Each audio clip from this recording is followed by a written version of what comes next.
এই পরবাসে প্রায় 22 বসন্ত কেটে গেল। বেশ ঠান্ডা পড়েছে। পুলোভার আর চাদরে নিজেকে মুড়ে হাঁটা শেষ করে বাড়িতে ঢোকার আগে অভ্যাসবশত কেন যে লেটার বক্সে হাত চলে যায় বুঝি না। এখানে আমাকে চিঠি পাঠাবে কে? এখন মুঠোফোনের যুগে চিঠির চল উঠেই গেছে। আমার স্বামী বেজায় ব্যস্ত মানুষ, মেয়ে আরো বেশি। সে বাড়িতে থাকে না, কাজের জায়গায় একটি ছেলের সঙ্গে রুম শেয়ার করে থাকে। এদেশে এগুলো খুব নরমাল, ভাবলে হাসি পায়।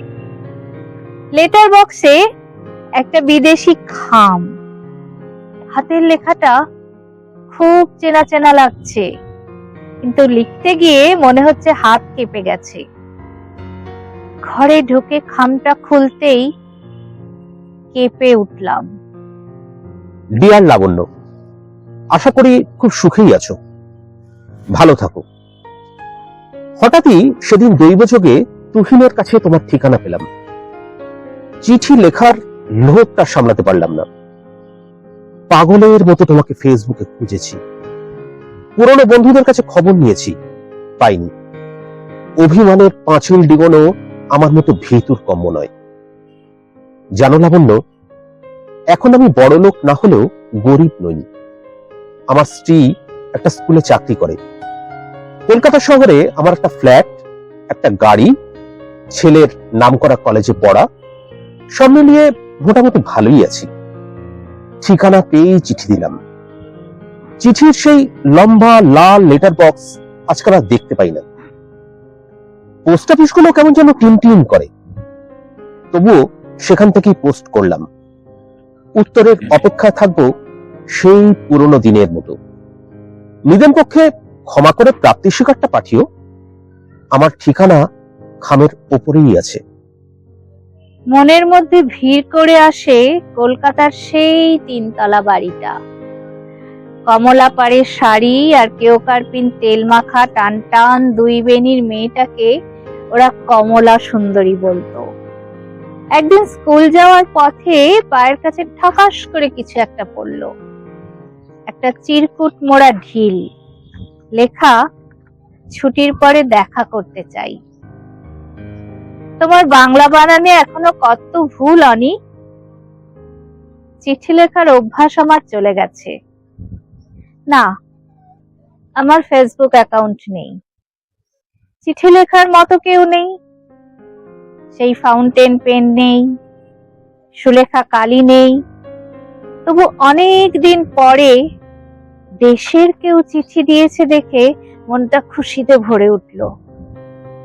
কেউ না, বিশেষ কেউ। তুহিনের সঙ্গে আমার হঠাৎই যোগাযোগ হয় বোস্টনে এক এনজিও সেমিনারে। ইচ্ছে করেই তোমাকে আমার ফোন নাম্বার দিলাম না, চিঠি ভালো। বাবা, এখনো বানান ভুল ধরছো? ভীষণ ইচ্ছে করে জানো তুমি কেমন মেম সাহেব হয়েছো তা একবার নিজের চোখে দেখতে। আচ্ছা, এখনো গান গাও? সরস্বতী পুজোতে তোমার সেই গানটা আমি আজও শুনি। শুধু তোমার বাণী নয় গো হে বন্ধু হে প্রিয়, মাঝে মাঝে প্রাণে তোমার পরশখানি দিও। লম্বা চুল আছে এখনো? মনে পড়ে চিরকুটে লিখেছিলাম সরস্বতী পুজোর দিন হলুদ শাড়ি আর খোলা চুলে কলেজে আসতে। বড্ড গোয়ার ছিল, পরনে সাদা শাড়ি আর খোপায় কাঠগোলাপ লাগিয়ে এলে। মনে হয় এই তো সেদিন আমি তোমাকে একটা সাদা চন্দ্রমল্লিকা দিয়েছিলাম অতি সংকোচে, ললিতের বাগান থেকে চুরি করে। একটা কথা এই বেলা জানাই, তুমি আমার চুলের খুব প্রশংসা করতে। আমার চুল এখন পেপার সল্ট। তোমার চশমার কাঁচ কি এখন আরো মোটা অনি? চশমার কাঁচ মোছার নরম আঁচল পেয়ে গেছো জানি, তিনি কি তোমার খুব যত্ন করেন, না আমার মতো অভিমানী? তোমার দেওয়া সব প্রেমের চিরকুট আমি বড় যত্নে রেখেছিলাম। সেগুলো যে হলদেটে হয়ে আমায় ত্যাগ করবে ভাবিনি। সুদর্শন ভোলে ভালা ছেলেটার প্রেমে পড়ে আমার লেখা পড়া সব ডকে উঠল। সিনেমার রিলের মতো সরে সরে যাচ্ছে সব। আমাকে দেখে তোমার সাইকেলের মিথ্যে চেন খুলে যাওয়া, অষ্টমীর সকালে হুড়মুড় করে পাশে দাঁড়িয়ে পড়া, আরো কত ইংরেজিতে মাস্টার্স করে স্বপ্ন দেখেছিলাম বিলেতে যাব। কত কত স্বপ্ন ছিল আমার। হায় রে, এখন আমি 10টা 5টার কলম পেশা জীবন যাপন করি। হ্যাঁ, তোমার দেওয়া প্রথম চিরকুট সযত্নে রাখা আছে আমার বায়রনের ভাঁজে। আমার স্ত্রীর কাছে লুকোয়নি কিছুই। আচ্ছা, তোমার উনি কি জানেন? জানলেও কতটা? কোন এক হিম ঝরার সন্ধ্যায় ছাতিম গাছের নিচে লাবণ্য থেকে বন্যা হয়েছিলাম। তোমার রোমশ বুকে মুখ রেখে এক পৃথিবীর সুখ পেয়েছি। তোমার আফটার শেভ সিগারেটের গন্ধে আমার তখন পাগল পাগল দশা। আমিও অপূর্বকে নিমেষে অনিমেষ করে নিলাম, ছোট করে অনি। না, আমিও কিছু লুকোইনি। ছাদে মেলা শাড়ির ফাঁকে চুমু থেকে নবমীর সন্ধ্যায় বৃষ্টিতে ভেজা সব সব।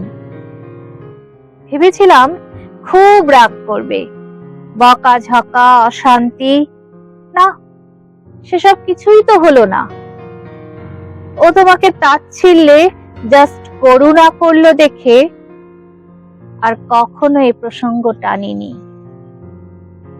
যাকে ভালোবাসি তাকে করুণা করতে পারি না। আমার বিয়ের কথা শুনে কাপুরুষের মতো তোমার নাক পুড়ে পিসির কাছে চলে যাওয়াটা কিছুতেই মানতে পারিনি। অপূর্ব নামটা সার্থক। তোমার অধরে হয়তো আজও প্রেমের দাবানল। আমার চোখে আর খুঁজো না জলহীন দমকল। সেই চিরকুটি কবিতার মতো। প্রথমেই স্বীকার করেছি তো। হ্যাঁ, আমি তখন বড্ড ভীতু ছিলাম। তখন আমি আয়হীন, সংসারে অকর্মণ্য একজন ফালতু। দুটো মাত্র টিউশনি করি, আর তাতে আমার সিগারেটের খরচ চলে। যাই বলো, তোমার বাবার কি আরো একটু ধৈর্য ধরা উচিত ছিল না? বন্যা, কতদিন পরে মনে করেন নামটা। আমাদের সেই হই হই করা দিনগুলো সোনার খাঁচায় আর রইল না। ভিক্টোরিয়া, প্রিন্সেপ ঘাট, নন্দন, কফি হাউস, মেট্রো স্টেশনে ঘন্টা পর ঘন্টা আড্ডা। বিদেশে গিয়ে ওগুলো ছাপিয়ে আরো কি পেয়েছো বন্যা? তোমার ধনবান স্বামী তোমাকে প্রাচুর্যে ভরিয়ে রেখেছেন জানি, কিন্তু দুদণ্ড বসে তোমার গান শুনেছেন কখনো? কফি মগ হাতে কবিতা শুনিয়েছেন কখনো, যা শুনে তুমি মোহিত হয়েছ? এই চিঠি যখন লিখছি, তুমি একদিন পিছিয়ে রাতে ঘুমোচ্ছ, আর আমার অফিসে এখন লাঞ্চ ব্রেক। বিয়ে ঠিক হওয়ার পরে একটা চিরকুটে লিখেছিলাম যে আমি কেতকী হতে চাই, বন্যা নই। আমার মন মানে না দিন রজনী, আমার মন মানে না। ছাড়ো, 22 বছরে গঙ্গা, সিন্ধু, ম্যাকেঞ্জি দিয়ে অনেক জল গড়িয়ে গেছে। তোমার গ্রিসিয়ান সৌন্দর্যের প্রেমে পড়েছিলাম। যা হয় তা ভালোর জন্যই হয়। কথাটা কি সত্যি অনি?